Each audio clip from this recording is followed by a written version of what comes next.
साथियों नमस्कार। पटना बिहार से मैं अमिताभ कुमार दास, आईपीएस 94 बैच, और आप देख रहे हैं मेरा अपना यूट्यूब चैनल दास बोले बिंदास। क्योंकि जब बुज़दिलों ने मुंह में दही जमा लिया हो तो दास का बिंदास बोलना जरूरी हो जाता है।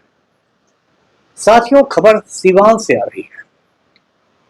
वहां 13 हत्याकांड हुआ है, एक साथ तीन तीन लोग मारे गए हैं और जातीय युद्ध की स्थिति बन गई है, कास्टवार की स्थिति बनी है। वीडियो को आखिर तक दिल थाम कर देखिए। साथियों, सीवान जो है वो उत्तर बिहार का एक छोटा सा जिला है। सीवान के बारे में मैं आपको पहले भी बता चुका हूं कि सीवान से मेरे बचपन की बहुत यादें जुड़ी है। मैं बचपन में अक्सर सीवान जाया करता था, जहां मेरे चाचा डॉक्टर बीएल दास बहुत ही मशहूर डॉक्टर हुआ करते थे। बचपन में मैं दरबार सिनेमा हॉल में फिल्में भी देखता था। सुनने में आया है कि ये सिनेमा हॉल बंद हो चुका है। तो सीवान के बारे में बता दूं कि सीवान ने इस देश को प्रथम राष्ट्रपति दिया है। देश रत्न डॉक्टर राजेंद्र प्रसाद जो थे भारत के पहले राष्ट्रपति, वो सीवान के ही जीरादेई के रहने वाले थे। हम लोग बचपन में सुनते थे कि वे पढ़ने लिखने में इतने तेज थे कि एक बार जो उनकी उत्तर पुस्तिका थी तो उन्होंने एग्जाम में कॉपी लिखी अपनी, उस पर लिख दिया था जांचने वाले में ने कि परीक्षार्थी परीक्षक से भी ज्यादा तेज है। अब पता नहीं ये किंवदंती है या असली बात है, लेकिन डॉक्टर राजेंद्र प्रसाद बहुत मेधावी व्यक्ति थे, इसमें कोई शक नहीं। लेकिन आज जो सिवान है वो जब भी खबरों में आता है किसी अपराध के लिए, हत्या के लिए, अपहरण के लिए, इन सब की खबरों के लिए आता है। अब ये जो मैं घटना बताने जा रहा हूँ ये 2 रोज पहले की घटना है। सीवान में एक अनुमंडल है, सब डिवीजन है महाराजगंज, और महाराजगंज में एक थाना है भगवानपुर हाट थाना। ये वहीं की घटना है, वहां के मलमलिया चौक की घटना है। अब मलमलिया चौक में हुआ क्या कि शाम 4:30 के आसपास कुछ गुंडे मवालियों ने 3 लोगों को जान से मार डाला। सबसे पहले उन्होंने मुन्ना सिंह नाम के व्यक्ति को मारा, उसके बाद पूर्व मुखिया अखिलेश सिंह के बेटे रोहित सिंह को जान से मार डाला और कन्हैया सिंह को जान से मार डाला। इन लोग को ऊपर गोलियां चलाई गई, फिर तलवार से भी हमले किए गए। इसके बाद गुंडों ने क्या किया कि 2 लोगों को बुरी तरह घायल कर दिया, जिनके नाम है रोशन सिंह और करण सिंह। ये घटना मलमलिया चौक के आसपास हुई। उधर ही जो है मलमलिया मसरख रेलवे लाइन का ओवरब्रिज भी है, रेल ओवरब्रिज भी है। तो ये सब कांड हुआ और उसके बाद चारों तरफ आप जानते हैं हड़कंप मच गया। 3 लोगों की लाशें गिरी थी, 2 लोग जिंदगी मौत के बीच झूल रहे थे। तो काफी आक्रोश हो गया, वहां हजारों लोग इकट्ठा हो गए। उन लोगों ने मतलब रास्ता जाम कर दिया और बहुत तनाव की स्थिति हो गई। उसके बाद वहां 3 जिलों के एसपी भेजे गए। तो सारण प्रमंडल के 3 जिले हैं, सारण, सीवान, गोपालगंज, तीनों के एसपी को भेजा गया, डीआईजी को भेजा गया। डीआईजी साहब पहुंचे तो उनको लगा कि किसी को बलि का बकरा बनाना तो जरूरी है, किसी को कुर्बानी का बकरा तो बनाना जरूरी है। तो उन्होंने आनन फानन में भगवानपुर हाट के थानेदार को, एसएचओ को सस्पेंड कर दिया, निलंबित कर दिया। खैर ये सब सरकार में चलता है, जब सरकार में कोई बहुत बड़ा कांड हो जाता है तो उसमें 2-4 निरीह प्राणियों को, कमजोर लोगों को बलि का बकरा बनाया जाता है। तो इस तरह से ये कांड हुआ। उसके बाद कांड की तह में जब लोग गए तो पता चला कि उस इलाके में एक शराब माफिया है, नाम है उसका शत्रुघ्न सिंह। उसका आपराधिक चरित्र है, उसका ईंट भट्ठा भी चलता है, कुछ लोग कहते हैं कि पेट्रोल पंप भी है। वो मतलब पावरफुल शराब माफिया है। अब जो कन्हैया सिंह मारा गया, उसने इस घटना के 1-2 रोज पहले शत्रुघ्न सिंह और बाकी लोगों पर थाने में जाकर शिकायत की थी। शिकायत इसी बात की थी कि ये लोग इलाके में अवैध तरीके से शराब बेच रहे हैं, गैर कानूनी तरीके से शराब की सप्लाई कर रहे हैं। आप जानते हैं कि 16 से ही बिहार में नशाबंदी है, शराबबंदी है। पलटू राम ने बिहार को ड्राई स्टेट बना दिया है, यानी कि यहाँ शराब नहीं बिक सकती है। लेकिन शत्रुघ्न सिंह पावरफुल था, उसने कन्हैया सिंह और उसके बाकी साथियों को एक जगह बुलाया, समझौता करने का बहाना बनाकर, कंप्रोमाइज का बहाना बनाकर उन पर हमला करके इतनी जाने ले ली। अब इस घटना के कई पहलू हैं। एक पहलू तो शराबबंदी से जुड़ा हुआ कि ये जो शराबबंदी है, नशाबंदी है, ये बिहार में पूरी तरह से फेल की है। जब से ये शराबबंदी आई है, शराबबंदी सिर्फ कागजों पर है और एक बहुत बड़ा शराब माफिया बिहार में खड़ा हो गया है। और जो भ्रष्ट पुलिसकर्मी हैं, भ्रष्ट थाना प्रभारी हैं, बाकी लोग हैं, वो लोग बिल्कुल माला माल हो गए। बिहार में हालात ये हैं कि यदि आपके पास पैसे हैं और संपर्क है तो किसी भी ब्रांड की शराब आपके घर पर पहुंचा दी जाएगी, होम डिलीवरी कर दी जाएगी। और ये हालात सिर्फ राजधानी पटना में नहीं है, बिहार के छोटे छोटे कस्बों में है, गांवों तक में है।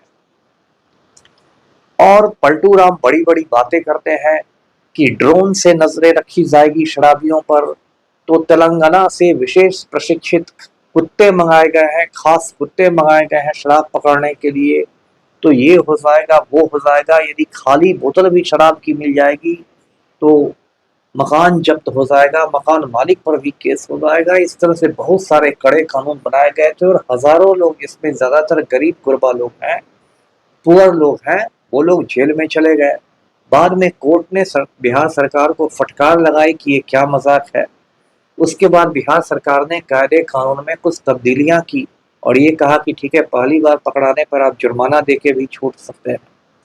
लेकिन इसके बावजूद आज की तारीख में भी हजारों गरीब लोग इस शराबबंदी कानून में जेल में बंद हैं और इतने गरीब लोग हैं कि उनकी कोई जमानत करवाने वाला नहीं है।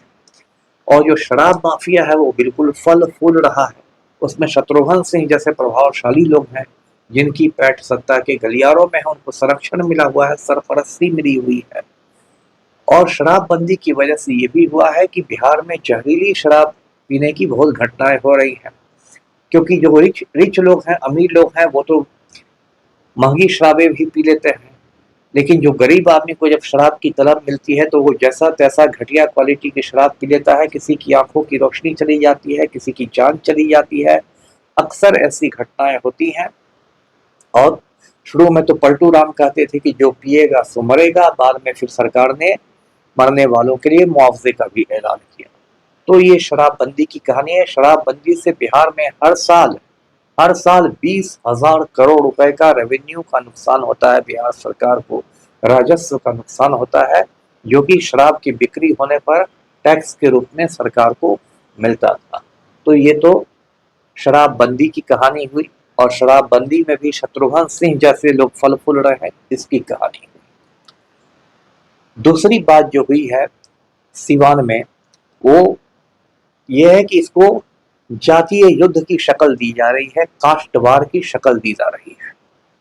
अब इसमें जो सिवान की घटना है उसमें मारने वाले जो लोग हैं, जिन लोगों ने हत्या की, वो भूमिहार जाति से आते हैं और जो लोग मारे गए हैं वो लोग राजपूत जाति से आते हैं। मतलब दोनों बिहार की अगड़ी जातियां हैं। अब जब ये घटना हुई, ये मरना किसी का भी दुखद है, चाहे वो हिंदू मरे, मुसलमान मरे, राजपूत मरे, दलित मरे, कोई मरे। यदि इंसान का खून होता है तो बहुत दुख की बात है। लेकिन जो हमारे बहुत सारे नेता लोग हैं, गिद्ध लोग हैं, वो लोग पहुंच जाते हैं वहां महाभोज करने के लिए। जैसे गिद्ध आकाश से उतरने लगते हैं, मुर्दों को देखकर उनकी दावत शुरू हो जाती है, तो नेता लोग बिल्कुल खुश होकर पहुंच जाते हैं। अब देखिए, ये जो हुआ है सिवान में घटना, वहां सबसे पहले दौड़ा दौड़ा कौन गया? आनंद मोहन गया, जो बिहार में खुद को राजपूतों का नेता बनाना चाहता है। आनंद मोहन का किस्सा मैं पहले आपको सुना चुका हूँ। इसने 1994 में 94 में एक आईएएस ऑफिसर को, गोपालगंज के डीएम को मरवा दिया था, खून कर दिया था। उस मामले में आनंद मोहन को पटना हाई कोर्ट ने सजाए मौत सुनाई थी, फांसी की सजा सुनाई थी। बाद में सुप्रीम कोर्ट ने उसको उम्र कैद में तब्दील कर दिया। लगभग 16 बरस तक आनंद मोहन बिहार के सहरसा जेल में चक्की पीसता रहा। 2 बरस पहले उसको पलटू राम ने जेल से बाहर कर दिया। और पलटू राम ने जेल से बाहर करने के लिए बिहार सरकार के कायदे कानून बदल दिए, जेल मैनुअल में संशोधन कर दिया, अमेंडमेंट कर दिया। क्यों? क्योंकि पलटू राम को लगा कि आनंद मोहन को बाहर लाने से राजपूत वोट बैंक में मेरी सिंधमारी हो जाएगी। बताइए कितनी गिरी हुई राजनीति है। ऐसी सियासत देखिए कि राजपूत वोट बैंक में सिंधमारी के लिए एक खूनी को पलटू ने बाहर निकाल दिया। अब ये जो आनंद मोहन है, इसकी पत्नी लवली आनंद शिवहर से जेडीयू की एमपी है, सांसद है, और ये आनंद मोहन पहुंच गया है वहां मलमलिया में लाशों पर राजनीति करने के लिए, अपनी नेतागिरी चमकाने के लिए, क्योंकि 4 महीने बाद बिहार में विधानसभा चुनाव है और असेंबली चुनाव में इसके बेटे चेतन आनंद को भी चुनाव लड़ना है। और बिल्कुल आनंद मोहन गरज रहा है, गर्जन तर्जन कर रहा है, जिससे कि इसके साथ राजपूत वोटों की गोलबंदी हो जाए।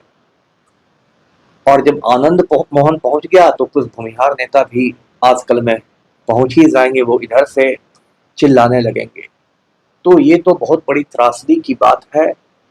बाकायदा बैठ के लोगों को, जो भी इसमें गुनहगार हैं, उनको सजा होनी चाहिए। अभी हाल में ही आपने देखा होगा कि आरजेडी की एक प्रवक्ता है श्रीमती सारिका पासवान, उनको एक भूमिहार गुंडे ने गंदी गंदी बातें कही, तो किस तरह से पासवानों और भूमिहारों के बीच एक सोशल मीडिया पर संग्राम छिड़ गया था। मोटा मोटी यही हालत पड़ोसी उत्तर प्रदेश में है। वहां इटावा में कुछ कट्टर ब्राह्मणों ने एक यादव कथावाचक की चोटी काट दी, तो उसके बाद यादव गुंडों ने ब्राह्मणों के गांव पर हमला करना शुरू किया। अही रेजिमेंट के लोगों ने ब्राह्मणों के घरों पर हमले किए। कहने का ये मतलब कि अच्छे बुरे लोग हर जाति में हैं, हर कौम में हैं, हर मजहब में हैं। कुछ ब्राह्मण गलत हैं तो इसका ये मतलब नहीं कि सारे ब्राह्मण गलत हो गए, कुछ भूमिहार गलत है इसका मतलब नहीं कि सारे भूमिहार गलत हो गए, और कुछ राजपूत गलत है तो सारे राजपूत नहीं गलत हो जाते। लेकिन सस्ती लोकप्रियता के लिए, चीप पॉपुलैरिटी के लिए लोग कास्टवार बढ़ाते हैं। इस वीडियो को बनाने का मेरा ये भी उद्देश्य है कि इस जातीय युद्ध से दूर रहिए। आप सब लोगों को एक गांव में साथ रहना है, सुख दुख सब में साथ रहना है। नेता तो अपनी नेतागिरी चमका के चले जाएंगे, आपको वही रहना है, इसलिए भाईचारा बना के रखिए। सीवान की जब चर्चा होती है तो शहाबुद्दीन की चर्चा नहीं हो, ये कैसे होगा। लालू राबड़ी शासनकाल में शहाबुद्दीन ने सीवान में बिल्कुल नंगा नाच किया था। इस पर मैं कई वीडियो बना चुका हूँ, किस तरह उसने चंदा बाबू के 2 बेटों को तेजाब से जलाकर मार डाला था। बाद में शहाबुद्दीन तिहाड़ जेल का कैदी रहा और फिर वहां कोरोना से उसकी मौत हुई। आजकल सीवान फिर जलने वाला है क्योंकि शहाबुद्दीन का बेटा उसामा शहाब राजद में आ गया है, तेजस्वी की पार्टी में आ गया है। और सीवान में 2 गुंडे मवाली भाई हैं, अयूब खान और रईस खान, वो चिराग पासवान की पार्टी लोजपा रामविलास में आ गए। ये जो उसामा शहाब है, ये सीवान में हुसैनगंज थाना के प्रतापपुर गांव का रहने वाला है, और जो खान बंधु हैं, ये सिसवन थाना के ग्यासपुर गांव के रहने वाले हैं।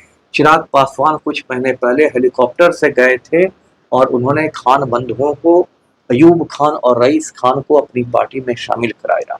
और जो भी असेंबली चुनाव होने वाले हैं नवंबर में बिहार में, उसमें रघुनाथपुर सीट से ओसामा शहाब आरजेडी का उम्मीदवार होगा और रईस खान लोजपा का उम्मीदवार होगा। मतलब 2 गुंडों की आपस में टक्कर होगी। तो साथियों, पूरे बिहार की ही हालत खराब है क्योंकि नालायक मुख्यमंत्री पलटू राम अनंत सिंह का चपरासी बन गया है। अभी देखिए पटना में किस तरह से गोपाल खेमका का खून हो गया। लेकिन सीवान की स्थिति मुझे लगता है कुछ ज्यादा ही खराब हो गई है, जबकि सीवान डॉक्टर राजेंद्र प्रसाद की भूमि है। सीवान में ही मौलाना मजहरुल हक पैदा हुए थे, जो बहुत बड़े स्वाधीनता सेनानी थे, गांधी जी के दोस्त थे। और मजहरुल हक ने पटना में सदाकत आश्रम बनाया था, जिसमें आजकल कांग्रेस का मुख्यालय है, हेडक्वार्टर्स है। तो राजेंद्र बाबू की भूमि को, मौलाना मजहरुल हक की भूमि को एक गुंडे मवाली कलंकित कर रहे हैं। ये बहुत दुख की बात है। इसलिए मलमलिया चौक के गुनहगारों को कड़ी सजा होनी चाहिए और हर हालत में शांति भाईचारा को बना रखना चाहिए। वीडियो को लाइक करें, शेयर करें, चैनल को सब्सक्राइब कीजिए। धन्यवाद।